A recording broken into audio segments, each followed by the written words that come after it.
Hello বন্ধুরা, সবাইকে নমস্কার, গুড ইভিনিং। কেমন আছো তোমরা? আই হোপ তোমরা ভালো আছো। তো দেখো, আমি ঘুরতে এসেছি, কত সুন্দর লাগছে ইন্ডিয়া গেটে।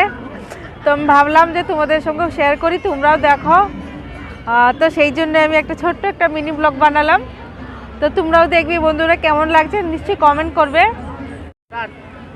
দেখতে পাচ্ছ বন্ধুরা, কত ভিড়, কত লোকজন, বাপরে, মনে হচ্ছে কি দুর্গাপূজার মেলা, এত ভিড়।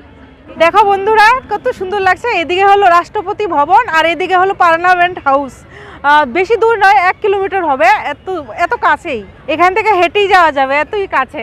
26 জানুয়ারি এখানেই মানানো হয়, এই রোডেতেই, এই রাস্তাতেই।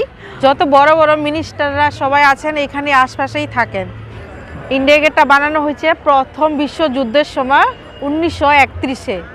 তো প্রথম বিশ্বযুদ্ধের সময় যখন ইন্ডিয়ান সোলজাররা শহীদ হয়েছেন, তাদেরই স্মৃতি হিসাবে ইন্ডিয়া গেটটা বানানো হয়েছে। বন্ধুরা, বেশি লম্বা করলাম না, ভিডিওটা ছোট্টই করলাম। তোমাদের যদি ভালো লেগে থাকে লাইক করে দিও, কমেন্ট করে নিশ্চয়ই বলো। ভালো লাগলে আমি আরও অনেক এরকম ভালো ভালো জায়গার মধ্যে যাব, গিয়ে ছোট ছোট মিনি ব্লগ করব, ভিডিও দিব তোমাদেরকে, দেখো তোমরা।